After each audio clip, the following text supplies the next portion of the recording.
இன்னைக்கு எல்லாத்தையும் நம்மளால செய்ய பிசாசு அனுமதிச்சிடறான். இன்னைக்கு பாருங்க, செல்போன் எவ்வளவு நேரம்னாலும் பார்க்கலாம். தூக்கம் யோசித்து பாருங்க, எவ்வளவு நேரம்னாலும் நீங்க தூங்குவீங்க, எழுப்புனா கோபம் வருது. தூக்கமும் ஒரு பிசாசு தான். அதை நீங்க அப்படி சாதாரணமாக எடுத்துடக்கூடாது. ஏன்னா சீஷர்கள் சொன்னாங்கல்ல, ஆண்டவரே சாத்தான் எங்களை சோதித்து விட்டான். எதை வச்சு சொன்னாங்க? ஜெபிக்காம தூங்குனதை வச்சு சொன்னாங்க. அப்போ நம்முடைய மாம்சம் எதெல்லாம் செய்கிறதோ அதெல்லாம் நம்முடைய ஆவிக்குரிய வாழ்க்கையில ஆத்துமாவுக்குரிய காரியங்களை தடை செய்வதற்காக செயல்படுகிறது. அப்போ நம்முடைய மாம்சத்தை நம்ம ஒடுக்குனாதான் ஆவிக்குரிய பலன்ல நம்ம வர முடியும். இப்படி ஒவ்வொரு நாளும் நம்முடைய வாழ்க்கையில ஒரு போராட்டம் நடந்து கொண்டே இருக்கிறது. ஒத்துக்கிறீங்களா? டெய்லி உங்களுக்கு ஒரு போராட்டம் நடந்துட்டே இருக்குதுன்னா அது என்ன போராட்டம்னா, ஆவி மாம்சத்துக்கு விரோதமாகவும் மாம்சம் ஆவிக்கு விரோதமாகவும் போர் செய்கிறது. இந்த போர் உங்களுக்குள்ள நடக்கிறதுனால தான் நீங்க பாதிக்கப்படுறீங்க. இந்த போர் உங்க குடும்பத்துக்குள்ள நடக்கிறதுனால தான் நீங்க பாதிக்கப்படுறீங்க. இப்போ நாம இதை எப்படி ஜெயிக்கணும் அப்படின்னா, ஜெபத்தினால தான் ஜெயிக்கணும். இன்னைக்கு நிறைய பேருக்கு ஒரு கேள்வி இருக்கு, ஜெபிச்சு என்ன என் வாழ்க்கையில நடந்துருச்சு? ஜெபம் அவசியமா? ஜெபம் தேவையா? இன்னைக்கு ஜெபிக்கிறவர்கள் குறைந்து கொண்டே இருக்கிறதுனால சத்துருவானவன் என்ன செய்யறான்? மேற்கொண்டு கொண்டே வருகிறான். சபைகளை மேற்கொள்ளுகிறான், ஊழியர்களை மேற்கொள்ளுகிறான். 1 தெசலோனிக்கர் 5வது அதிகாரம் 17வது வசனம், இடைவிடாமல் ஜெபம் பண்ணுங்கள். அல்லேலூயா. அப்ப இடைவிட்டா என்ன நடக்கும் பாஸ்டர் அப்படின்னு நம்ம கேட்டா, அந்த வசனத்தின் மூலமாய் நம்ம கற்றுக்கொள்கிறது என்னன்னா, நீங்க இடைவிடாமல் ஜெபிக்க வேண்டும். இடை விட்டுட்டீங்கன்னா அந்த இடைவெளி வழியாக பிசாசு உள்ளே வந்து விடுவான். பிரச்சனைகள் மேற்கொண்டு விடும், போராட்டங்கள் மேற்கொண்டு விடும். திங்கக்கிழமை ஜெபம் ஆரம்பிச்சிங்கன்னா சனிக்கிழமை வரைக்கும் நீங்கள் என்ன செஞ்சு தான் ஆகணும்? ஜெபித்து தான் ஆகணும். குடும்ப ஜெபமாக இருந்தாலும் தனி ஜெபமாக இருந்தாலும் புதன்கிழமை நீங்கள் ஜெபிக்காமல் விட்டுட்டீங்கன்னா வாழ்க்கையில் ஒரு போராட்டத்தையும் நஷ்டத்தையும் குறைவுகளையும் கொண்டு வந்து வியாழன் வெள்ளி சனி இதை மேற்கொண்டுருவா. அன்னைக்கு நிம்மதியே இல்லாமல் நீங்கள் வாழ்வீங்க. அப்போ நீங்கள் தேவனுடைய பாதுகாப்புக்குள்ள இருப்பதற்காக இடைவிடாமல் ஜெபிக்கிறவர்களாய் மாற வேண்டும். அதுவே தேவனுடைய சித்தமாய் இருக்கிறது. அடுத்த வசனம் அப்படிதான் சொல்லும், அதுவே தேவனுடைய சித்தம். தேவனுடைய சித்தம் என்ன? நீலாம் ஜெபிக்கணும்பா, இடைவிடாம நீ ஜெபிக்கணும். யாக்கோபு 5:15-16 யாராவது ஒருத்தர் வாசிங்கள். யாக்கோபு 5:15-16. அப்பொழுது விசுவாசமுள்ள ஜெபம் பிணியாளிகளை இரட்சிக்கும். கர்த்தர் என்ன செய்வார்னா, அந்த பிணியாளியை எழுப்புவார். அவன் பாவம் செய்தவனானால், எப்பொழுது விசுவாசமுள்ள ஜெபத்தை செய்யும் போது பாவங்களும் மன்னிக்கப்படுகிறது. பாவங்கள் மன்னிக்கப்படுகிறதுனால வியாதியிலிருந்து நம்ம சுகம் அடைகிறோம். எதிலிருந்து சுகம் அடைகிறோம்? வியாதியிலிருந்து. இன்னைக்கு நம்முடைய வியாதிகளுக்கு என்ன காரணம்? வியாதி ஏன் நம்மளை விட்டு போக மாட்டேங்குது தெரியுமா உங்களுக்கு? எல்லாமே பாவத்தின் கிரியைகள். வாயினால செய்கிற பாவங்கள், சிந்தனையினால செய்கிற பாவங்கள், மீறுதலினால செய்கிற பாவத்தினால வியாதி வந்து விடுகிறது. அப்போ விசுவாசம் உள்ள ஒரு ஜெபம் செய்து, அடுத்த வசனம் வாசிமா, உங்கள் குற்றங்களை ஒருவருக்கு ஒருவர் அறிக்கை செய்ய வேண்டும். வெட்கப்படவே கூடாது. என்ன செய்யக்கூடாது? வெட்கப்படக்கூடாது. ஜாஸ்மின், நான் இந்த மாதிரி ஒரு தப்பு பண்ணிட்டேன்ப்பா, நீ எனக்கா ஜெபம் பண்றியா? நான் இப்படிப்பட்ட ஒரு குறைவில் இருக்கிறேன். எத்தனை பேர் அப்படி சொல்றதுக்கு பழகலை? அப்படின்னா இன்னைக்குலேருந்து நீங்கள் பழகிக்கணும். வெட்கப்படவே கூடாது. நீங்கள் ஒரு தவறை செஞ்சிட்டீங்கன்னா, நீங்கள் ஏதோ ஒரு காரியத்தில் விழுந்து போயிட்டீங்கன்னா வெட்கப்படக்கூடாது. நீங்கள் தைரியமாக சொல்லணும், இந்த பாவத்தில் நான் விழுந்துட்டேன். நீங்கள் உணர்வடைகிறீங்க பாருங்க. அது போல் இந்த உலகத்தில் மேன்மையானது ஒன்றுமே இல்லை. ஆண்டவருக்கு ரொம்ப பிடிச்சது என்ன தெரியுமா? உணர்வடைகிறது. தப்பு செய்கிறவனை விட அந்த தவறை உணர்ந்து வாராம் பாருங்க, அது தேவனுக்கு ரொம்ப விருப்பமானது. இங்க வசனம் வாசிக்கிறோம் பாருங்க, ஒருவர் குற்றங்களை ஒருவர் அறிக்கை செய்ய வேண்டும். கணவன் மனைவியா இருந்தா அந்த மனைவியானவர் அந்த கணவரை கூப்பிட்டு சொல்லணும், ஏங்க நான் ஒரு தவறு பண்ணிட்டேங்க, இந்த மாதிரி உங்களுக்கு விரோதமாக காலையில் பேசிட்டேன், என்னை மன்னிச்சிடுறீங்களா? அப்படி சொன்ன உடனே அந்த வீட்டுக்குள்ளே இருக்கிற வியாதி வெளியே போகுது. அப்படி சொன்ன உடனே அந்த வீட்டுக்குள்ளே சமாதானம் உண்டாகுது. அப்படி சொன்ன உடனே அந்த வீட்டுக்கு ஆசீர்வாதம் நிரந்தரமாய் கிடைக்கிறது. ஆனால் நம்ம அப்படி ஒத்துக்கிறவே மாட்டோம், இறங்கியே போக மாட்டோம். சும்மா இருங்க பாஸ்டர், அவங்ககிட்ட போய் இறங்கிக்கிட்டான். நான் ஆண்டவர்கிட்ட மன்னிப்பு கேட்டுட்டேன். நான் யார்கிட்ட கேட்டுட்டேன்? பாதிக்கப்பட வச்சது அவங்கள, ஆனா இவங்க ஆண்டவர்கிட்ட மன்னிப்பு கேட்டுருவாங்களாம். என்ன லாஜிக் இது? திட்டுனது யார? மனைவிய. அவளை இவளை அப்படி இப்படின்னு திட்டியாச்சு. இப்போ இவர் யாருக்கிட்ட மன்னிப்பு கேட்பாரு? ஏசப்பா என்னை மன்னிச்சிரு. அவங்களுடைய இருதயத்துக்குள்ள அந்த வேதனை இருக்கும்ல, அந்த வேதனை நம்முடைய வாழ்க்கையில ஆசீர்வாதத்தை வர விடாம, ஜெபிச்சாலும் தேவனோடு நெருங்க விடாம தடை செய்யும். அதனாலதான் வசனம் தெளிவாய் சொல்லுகிறது, ஒருவர் குற்றங்களை ஒருவர் அறிக்கை செய்யணும். வெட்கமே படக்கூடாது. நான் செஞ்சிட்டேன், நான் இதில் விழுந்துட்டேன், நான் இப்படி பெருமையாக பேசிட்டேன். ராஜேஷ் தம்பி சாட்சி சொல்கிறார் பார்த்தீங்களா, அது ரொம்ப அற்புதமான சாட்சி. கீழே இருக்கவங்களாம் யோசிப்பாங்க, இவர் தெரியாமல் போய் சீரட்டதும் குடிப்பாரோ, தெரியாமல் போய் தண்ணி இன்னி அடிப்பாரோ யோசிப்பாங்க. நம்ம ஆட்களுக்கு ஒன்றுனா ரெண்டு யோசிக்க தோணும். அப்படிலாம் யோசிப்பாங்க நினச்சி தான் நிறைய பேர் அதை சொல்கிறதே இல்லை. ஆனால் யார் என்ன யோசித்தாலும் பரவாயில்ல, என்னை நேசிக்கிறவருக்கு முன்பதாக நான் என் உள்ளத்தை திறந்து காட்டுகிறேன். அல்லேலூயா. என் தேவனுக்கு முன்பதாக உண்மையாக இருக்க விரும்புகிறேன். நான் மனுஷனுக்கு முன்பாக உண்மையா இருக்க வேண்டிய அவசியமே இல்லை. நான் தேவனுக்கு உண்மையா இருந்துட்டா நிச்சயம் மனுஷருடைய தயவும் எனக்கு கிடைக்கும். உங்க பார்வையில எப்பொழுதும் தேவனை முன்ன வச்சே நீங்க உங்க வாழ்க்கையை கொண்டு போகணும். ஜெபத்திலே உங்க வாழ்க்கையை கொண்டு போகணும். வேற வசன வாசிமா தொடர்ந்து அதே தான். ஒருவருக்காக ஒருவர் என்ன செய்யணும்? ஜெபம் பண்ணுங்கள். அந்த பலனுள்ளது எது தெரியுமா? அந்த உலகத்திலேயே ஜெபம் இல்லை, தூக்கமான ஜெபமா? ஊக்கமான ஜெபம். இங்க முன்னாடி தூக்கமான ஜெபம் சொன்ன மாதிரி இருந்துச்சு. ஊக்கமான ஜெபம். அல்லேலூயா. ஊக்கமான ஜெபம்னா என்ன? சோதரம் ஆண்டவரே, சோதர சோதர சோதர சோதர. நிறைய பேருடைய ஜெபம் அப்படிதான் இருக்கும். ஜெபிக்க உக்காந்துட்டீங்கன்னா உங்களுடைய எண்ணங்கள் ஏக்கங்கள் எல்லாம் அப்படியே ஜெபத்தினாலே தேவனோடு உள்ள உறவுக்குள்ளே கடந்து போய்விட வேண்டும். அல்லேலூயா. இப்போ மஞ்சு என்கிட்ட பேசிட்டு இருக்கா.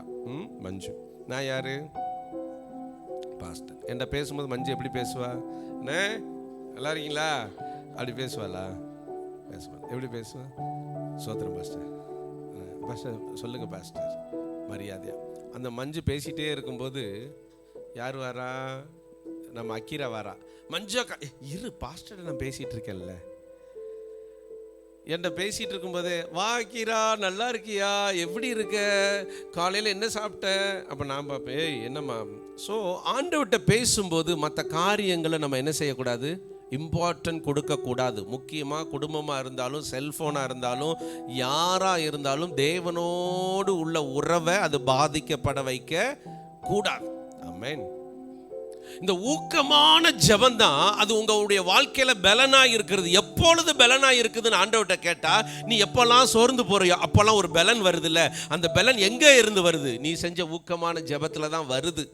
ஒருவேளை நீ ஊக்கமா ஜெபிக்கலன்னா நீ ஆபத்தான நேரத்தில் உனக்கு பலன் கிடைக்காது, உன்னுடைய நெருக்கமான நேரத்தில் பலன் கிடைக்காது. இன்னைக்கு நிறைய பேர் விழுந்து போவதற்கு காரணம் என்ன தெரியுமா? நிறைய பேர் சோர்வுக்குள்ளே மூழ்கி போவதற்கு காரணம் என்ன தெரியுமா? அவர்கள் ஊக்கமான ஜெபம் செய்வதில்லை. வேக வேகமாக போகும்போது ஒரு ஜெபம், வரும்போது ஒரு ஜெபம், சைடில் ஒரு ஜெபம், நிமிந்து பார்த்தா ஒரு ஜெபம், ஆத்திரம் தோத்திரம் அல்லேலூயான்னு சொல்லுவாங்க. இந்த மாதிரி ஜெபிச்சு ஜெபிச்சு ஓடுறதுனால தான் ஒரு பலனுள்ள ஒரு வாழ்க்கையை நம்மளால வாழ முடியலை. அல்லேலூயா. உங்களுக்கு புரியுற மாதிரி சொல்லட்டா, உங்கள் மொபைல் இருக்குல்ல, அந்த மொபைலில் சார்ஜர் ஏற்றுவீங்க. இது செய்யாதவங்க யாருமே இருக்க மாட்டீங்க. இன்னைக்கு என்ன இருக்குதுன்னு தெரியறதோ தெரியலையோ, சார்ஜர் இருக்குதா வேகமாக எடுத்து பார்க்குறது. 80க்கு மேலே இருந்துச்சுன்னா அவங்களுடைய முகத்தில் ஒரு சந்தோஷம். 20க்கு கீழே இருந்துச்சுன்னா இது மொபைல் தான் இன்னைக்கு நம்மளை ஆளுகை செய்யுது. கவனிங்க, அந்த சார்ஜரை நம்ம என்ன செய்வோம்னா அந்த கரண்டில் போய் மாட்டிட்டு மொபைலை வச்சுட்டு காத்திருப்போம் அந்த சார்ஜ் ஃபுல் ஆகிற வரைக்கும். அதே மாதிரி தான் தேவன் நம்மளை பலப்படுத்துகிற வரைக்கும் நம்ம தேவ சமூகத்தில் காத்திருக்கணும். ஏன்? எதுக்கு? ஏன்னா அந்த மொபைல் அந்த நாள் முழுவதும் நமக்கு உதவியா இருக்கிறது போல நாம செய்யற எல்லா காரியத்தையும் நம்ம பலனா செய்யணும்னா தேவனோடு இணைக்கப்பட்டு அவருடைய பலத்தை பெற்றுக்கொள்வதற்காக ஊக்கமான ஜெபம் நம்முடைய வாழ்க்கையில அவசியம். நீங்க ஜெபிக்க உட்கார்ந்த உடனே தூக்கம் வரும். எனக்கு வரும். நான் உங்களெல்லாம் சொல்ல விரும்பலை. இப்போ தானே சொன்ன ஒருவர் பாவத்தை ஒருவர் அறிக்கிறேன். எனக்கெல்லாம் ஜெபிக்க உட்காந்தாலும் தூக்கம் வரும். எப்சியா காட்ட கேட்டு பாருங்க, என்னைய வைவாங்க. பகல் முழுவதும் தூங்க மாட்டிருக்கீங்க. ஆனால் ஜோமனை உட்காந்தவொடனே உங்களுக்கு எப்படி தூக்கம் வருது? அப்போ தான் நான் தெரியுது சத்துரு எவ்வளோ போராடுறாங்கிறத புரிந்து கொள்ள முடிகிறது. எனக்கு அன்பான தெய்வ பிள்ளைகளே, ஜெபம் அவசியமா அப்படின்னு கேட்டால், உங்கள் காருக்கும் உங்கள் பைக்குக்கும் பெட்ரோல் அவசியமா? எதுக்கு பெட்ரோல் போடுறீங்க காருக்கு? நீங்கள் தான் கார் காஸ்ட்லியான கார் வச்சுருக்கீங்களே, நீங்கள் தான் விலை உயர்ந்த பைக்லாம் வச்சுருக்கிறீங்களே சிவா தம்பி, எதுக்கு பெட்ரோல் போடணும்? நீ தான் காஸ்ட்லியாக 2 லட்சத்துக்கு பைக் வாங்கி வச்சுருக்க, எதுக்கு ஒரு 100 ரூபாய்க்கு பெட்ரோல் போட்டுக்கிட்டு கேவலமா? ஆனால் 2 லட்ச ரூபா பைக்காக இருந்தாலுமே அந்த 100 ரூபா பெட்ரோலை போட்டால் தானே நான் டவுனுக்குள்ளே போய் நல்லா சுற்றுன்னு சுற்றிட்டு வர முடியும். அதே மாதிரி தான் உங்களுடைய வாழ்க்கையில் என்ன இருந்தாலும், நீங்கள் எவ்வளோ பெரிய ஊழியக்காரராக இருந்தாலும், நீங்கள் எவ்வளோ பெரிய விசுவாசியாக இருந்தாலும், நீங்கள் ஒரு பெரிய பாடகராக இருக்கலாம், நீங்கள் ஒரு பெரிய வேத அறிஞராக இருக்கலாம், நீங்கள் யாராக வேணாலும் இருக்கலாம், உங்களுக்கு ஜெபம் அவசியமாக இருக்கிறது. இந்த ஜெபம் தான் உங்கள் வாழ்க்கையவே நடத்தி கொண்டு போகிறது.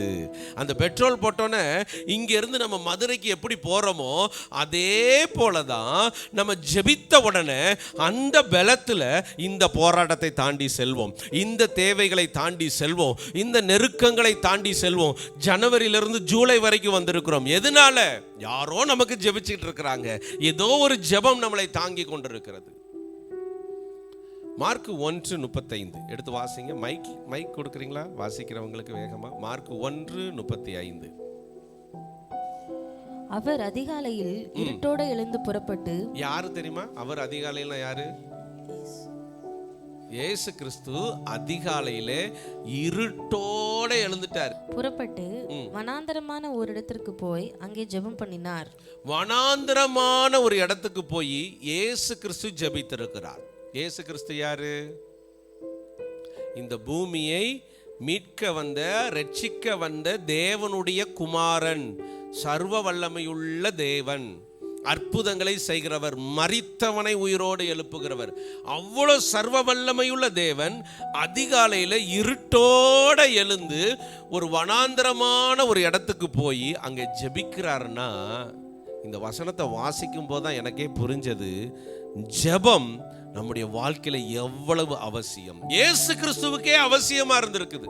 அப்ப நமக்கு அப்ப அடுத்த வசனம் 38 வாசிமா. அதே இதுல தான் இயேசு கிறிஸ்துவை தேடுறாங்க.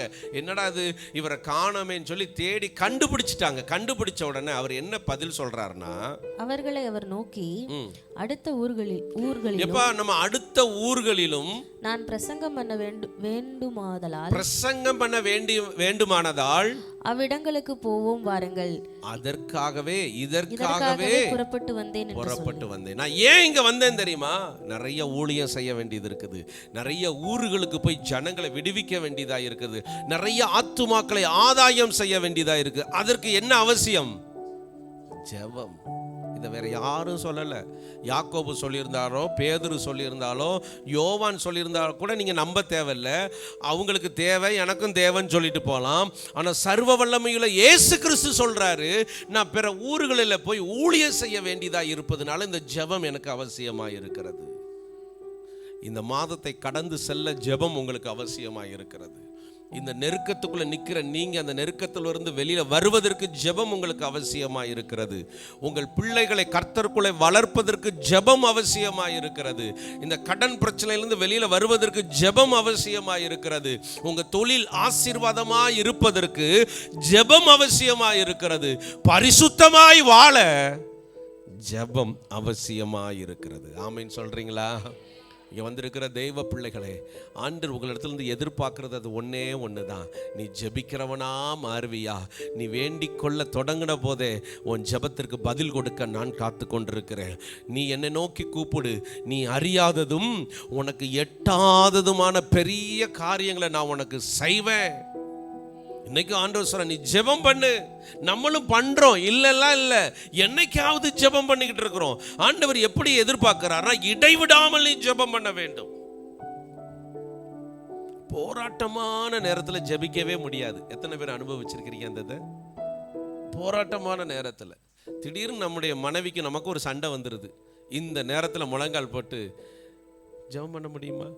மகிழ்வோம் மகிழ்வோம் தீன அப்படி குறுக்கில் ஒரு மிதிச்சு மகிழ்வோமா, உன்னை திட்டிருக்கேன் சொரணே இல்லையான்னு. ஸோ யோசித்து பாருங்க, போராட்டமான நேரத்தில் ராஜேஷ் தம்பிக்கு காரு நொறுங்கி அந்த இடத்துல ஆக்சிடென்ட் ஆயிருக்கு. அந்த இடத்துல ஒரு நெட்டு முழங்கால் நின்று என்னை காண்பவரே எல்லாரும் பார்ப்பாங்க, இவருக்கு ஏதோ ஆயிடுச்சு, ஆக்சிடென்ட் வண்டியில் ஏதோ அடிச்சிருச்சாங்க. ஸோ நெருக்கமான போராட்டமான நேரத்தில் இந்த ஜெபத்தை நம்ம விட்டதுனால தான் நெருக்கத்துக்குள்ளே நம்ம சில நேரம் மூழ்கி விடுகிறோம். இயேசு கிறிஸ்துவுக்கு ஒரு பெரிய நெருக்கம் வந்துச்சு. எப்போ வந்துச்சு? வெரி குட், சுதனா சொல்லிட்டா, கெத்செமனே தோட்டத்தில். அவருக்கு பயங்கர வியாகுலம், அந்த வேர்வையே ரத்தமா வந்து வெளியில விழுகுது. ஏன்னா அவருக்கு என்ன செய்ய போறாங்கன்னு தெரிஞ்சதுனால அவருக்குள்ள பயம் வந்துருச்சு. சில நேரம் நாளைக்கு கடன்காரன் வரப்போறான்னு எப்படி வந்துடும் நமக்கு ஒரு பயம். இந்த டாக்டர் நமக்கு வயிற்றுக்குள்ள ஸ்கேன் எடுத்துட்டு அந்த ரிப்போர்ட் அப்படி பார்ப்பாரு. அந்த நேரத்தில் நம்ம கொண்டாடுவோம் அப்படியா சொல்லுவோம், திண்டாடுவோம், ஐயோ பயந்து போய் நின்றுட்டு இருப்போம். அப்போ அந்த நெருக்கமான நேரத்தில், அந்த போராட்டமான நேரத்தை தன்னை கொல்ல போறாங்க. அது சாதாரணமா இல்லை, சித்திரவதை பண்ணி கொல்ல போறாங்க, வீதிகளை அடித்து இழுத்து கொண்டு போக போறாங்க. இதெல்லாம் தெரிஞ்சு அவர் ஜெபிக்க போறாரு. ஒவ்வொரு இடத்துக்கு தனித்தே தான் போவார் ஜெபம் பண்ணுறதுக்கு. எப்பயுமே ஆட்களை கூட்டிகிட்டு போக மாட்டார். எப்போ நீங்களாம் முன்னாடி படகுல போங்க, நான் இங்கே ஜெபம் பண்ணிட்டு வரேன்னு சொல்லி அங்கேயே இருந்துருவார். சில நேரத்தில் மலைக்கு கூட்டிகிட்டு போயிட்டே நீங்களாம் அங்கிட்டு போங்க, நான் இங்கிட்டு போய் ஜெபம் பண்ணிட்டு வரேன்ருவார். எப்பொழுதுமே தனித்தே தான் அவர் ஜெபிக்கிறார். ஆனால் அந்த போராட்டமான நேரம் வந்த உடனே இயேசு கிறிஸ்து அந்த 3 சீஷரில் கூப்பிட்டு, என் கூட ஜெபிக்க வாரீங்களா, எனக்காக ஜெபம் பண்ண மாட்டீங்களான்னு கேட்குறாரு. அப்போ ஜெபம் எவ்வளோ அவசியமாக இருக்கு. உங்கள் வாழ்க்கையில் ஒரு நெருக்கம் வந்துருச்சா, உடனே நல்லா ஜெபிக்கிறவங்களை தேடி போங்க, அவங்கள கூப்பிடுங்க, என்னோட ஜெபிக்க வாங்க. டேவிட் குவர்த் எவ்வளோ வல்லமையான ஒரு ஊழியக்காரர். அவர் ஒரு முறை சிவகாசியில் மாரநாதா சர்ச்சில் பிரசங்கம் பண்ண அவர் அழைத்திருந்தாங்க. அப்போ அவர் எனக்கு ஃபோன் பண்ணி கேட்டார், பாஸ்டர் நான் அருணாலாஜியில் தங்கியிருக்கேன், நம்ம 2 பேரும் இன்னைக்கு நைட்டு ஜெபம் பண்ணுவோமா அப்படின்னு கேட்டார். என்ன பாஸ்டர் என்ன விஷயம்? இல்லை, எனக்கு ஒரு பெரிய போராட்டம், ஒரு சத்துரு எனக்கு முன்னாடி வந்து நின்றுக்கிட்டே இருக்கிறான், என்னை மிரட்டிக்கிட்டே இருக்கிறான், சில இடத்துல அவனை நான் பார்க்க முடியுது, வாங்க நம்ம ஜெபம் பண்ணுவோன்னாரு. அந்த அருணாலாஜிக்கு போனோம். 10 மணிலேருந்து 2:30 மணி வரைக்கும் நானும் அவரும் ஜெபம் பண்ணோம். அதுக்கப்புறம் பாஸ்டர் நீங்கள் வேணால் போங்க, ரொம்ப டயர்டாக இருக்கிறீங்க அப்படின்ட்டு அவர் தொடர்ந்து ஜெபிச்சுக்கிட்டு இருந்தார். ஒரு ஊழியக்காரர், வல்லமையான ஊழியக்காரர், பிரசங்கத்திற்காக அழைக்கப்பட்டிருக்கிறாங்க. ஆனால் அவருக்கு இந்த நேரத்தில் நெருக்கத்தில் ஜெபிக்கணும். ஆனால் தனித்து ஜெபிக்க கூடாது, ஆசீர் பாஸ்டரை கூப்பிட்டு ஜெபிப்போம். சில நேரங்களில் நீங்கள் தனித்து ஜெபித்து சோர்ந்து போயிடுவீங்க. உங்களுக்கு ஒரு ஜெப டீம் அவசியமாக இருக்கிறது. நல்ல ஒரு நம்மளை நேசிக்கக்கூடிய ஜெப வீரர்கள் நமக்கு அவசியமாக இருக்கிறாங்க. அதனால தான் ஒருவர் பாரத்தை ஒருவர் தாங்கணும், ஜெபத்தில் தாங்கணும். அடிக்கடி ஃபோன் பண்ணால், ஜெயா சிஸ்டர் நல்லா இருக்கீங்களா, உங்களுக்காக ஏதாவது ஜெபிக்க வேண்டியது இருக்கா சிஸ்டர், அப்படி கேட்டு பாருங்கள் ஃபோனில் யாருக்கிட்ட பேசினாலும். வேணியக்கா எப்படிக்கா இருக்கீங்க, நல்லா இருக்கிறீங்களாக்கா, நல்லா இருக்கேன்பாங்க. உடனே சுதனா உனக்கு அத்தை தானே, அத்தை எதுக்கு அத்தை, எதுக்காக ஜெபம் பண்ணால் சொல்லுங்கள், நான் உங்களுக்காக ஜெபிக்கிறேன். இந்த ஒரு பழக்கத்தை உங்கள் வாழ்க்கையில் கொண்டு வாங்க. மஞ்சு எஃப்சி அக்கா கூப்பிட்டு, எஃப்சி அக்கா நல்லா இருக்கிறீங்களா, அக்கா எதுக்காவது ஜெபம் பண்ணால் சொல்லுங்கள், நான் ஜெபிக்கிறேன்க்கா. மஞ்சு உனக்கு ஏதாவது இருக்காப்பா, இப்படி ஒருவரை ஒருவர் ஜெபத்தில் தாங்கணும். அதுதான் இந்த நாட்களில் நம்மளை பலப்படுத்தும். அல்லேலூயா. எனக்காக ஜெபிக்க ஒருவர்கள் இருக்கிறார்கள் என்று சொல்வது மகிழ்ச்சியா இருக்குது. எனக்கு அன்பான கர்த்தருடைய பிள்ளைகளே, இயேசு கிறிஸ்துவுக்கு நெருக்கத்துக்குள்ளே ஜெபம் அவசியமாக இருந்தது. அன்னாளுடைய வாழ்க்கையில் ஒரு நெருக்கம். அந்த கணவர் எவ்வளவுதான் ஆறுதல் சொன்னாலும் அந்த ஆறுதல் இந்த உள்ளத்துக்குள்ளே போகவே மாட்டேங்குது. ஏன்னா அந்த அளவுக்கு அவளுடைய வாழ்க்கையில் நெருக்கம். உடனே அன்னாள் ஒரு முடிவெடுத்தா, தேவ சமூகத்துக்கு போவோம், ஊழியக்காரரை பார்க்க வேண்டாம், தேவனை நோக்கி பார்ப்போம். எத்தனை பேர் அப்படி விசுவாசிக்கிறீங்க? மற்றதுக்கெல்லாம் யோசிக்கிறீங்களா, இவள்கிட்ட எப்படி சண்டை போடலாம், புதுசு புதுசாக யோசிக்கிறீங்க. இந்த பொருளை எப்படி விற்கலாம், புதுசு புதுசாக யோசிக்கிறீங்க. ஆனால் ஜெபத்தில் மட்டும் புதுசாகவே யோசிக்கிறது கிடையாது. முன்னாடி பிரியாணியை வச்சுக்கிட்டு ஜெபம் பண்ணுறது, இந்த பக்கம் எச்சு ஒழிக்கிறோம், சோத்துறாண்டவரை வேகமாக சாப்பிட்றோம், சோத்து சாப்பாடு. ஊருக்கு போகிற நேரம், பஸ்ஸு வார நேரம், நம்ம ஊருக்கு கிளம்புறதை பற்றி தான் நமக்கே தெரியும்ல. பஸ்ஸு அங்கே ஆரன் அடிப்பான், ஏ சோமண்ணு, அதில் ரொம்ப பொறுப்பாக இருப்பாங்க அவங்க. எதில் பொறுப்பாக இருப்பாங்க? சோமண்ணு. அப்படி சோமன்னு சொல்லிட்டா எல்லாம் சரியாயிருமா அவர் நினச்சிட்டு இருக்காரு. சோமண்ணு, ஏ சாப்பிடு அப்படின்னு சொல்லிட்டு ஒரே ஒரு வாயை மட்டும் உள்ளே வச்சுட்டு ஓடுன்னு சொல்லி பாருங்க எப்படி. என்னைய வயிறு நிறையல அப்ப ஜெபம் பண்ணு அப்படின்னு சொன்னா போதுமா? அப்போ ஒவ்வொரு காரியத்தையும் அமர்ந்திருந்து காத்திருந்து தேவ சமூகத்தில் பெற்றுக்கொள்ள முடியும். ஆமென். அன்னாளுக்கு தெரிஞ்சு போச்சு, இந்த துக்கம் மாறாது போல. கணவர் என்னதான் எனக்கு தடவி கவலைப்படாதன்னு ஊட்டி விட்டாலும் என் உள்ளத்துக்குள்ள அந்த ஆறுதல் வரல. எனக்கு இருக்கிற ஒரே ஒரு வழி, அது தேவனுடைய சமூகம். அங்க போய் என் இருதயத்தை ஊற்றுகிறேன் என்று ஊற்றினால் துக்கத்தை காணாமல் போய்விட்டது. யாக்கோபு தன்னுடைய அண்ணன் வந்து கொண்டிருக்கிறான் என்று கேள்விப்பட்ட உடனே பயம். யாக்கோபு கொஞ்ச நாள் ஊர்ல இல்லை, ஆனா அண்ணனுக்கு ஊர் பலம் இருக்குது. அதனால யாக்கோபால அண்ணனை எதிர்க்க முடியாதுங்கிறது தெரிஞ்சு போச்சு. இன்னைக்கு என்னெல்லாம் பண்ண காத்திருக்கானோன்னு சொல்லி அவர் பயந்து போய் தேவ சமூகத்தில் உட்கார்ந்து தேவனோடு போராடி ஜெபிக்கிறவராய் இருக்கிறார். அற்புதம் நடந்துச்சா இல்லையா? அன்னாளுக்கு அற்புதம் நடந்துச்சா இல்லையா? இயேசு கிறிஸ்துவுடைய ஊழியம் ஜெயமாய் மாறுச்சா இல்லையா? இன்னைக்கு உங்க வாழ்க்கையின் ஜெயம் வேணும்னா ஜெபம் வேணும். நான் நம்புவேன் உம்மை மட்டுமே, என் வாழ்வின் நம்பிக்கையே நீர்தானையா. என் ஜீவன் நாட்களெல்லாம் என்றும் உம்மை சார்ந்திருப்பேன்.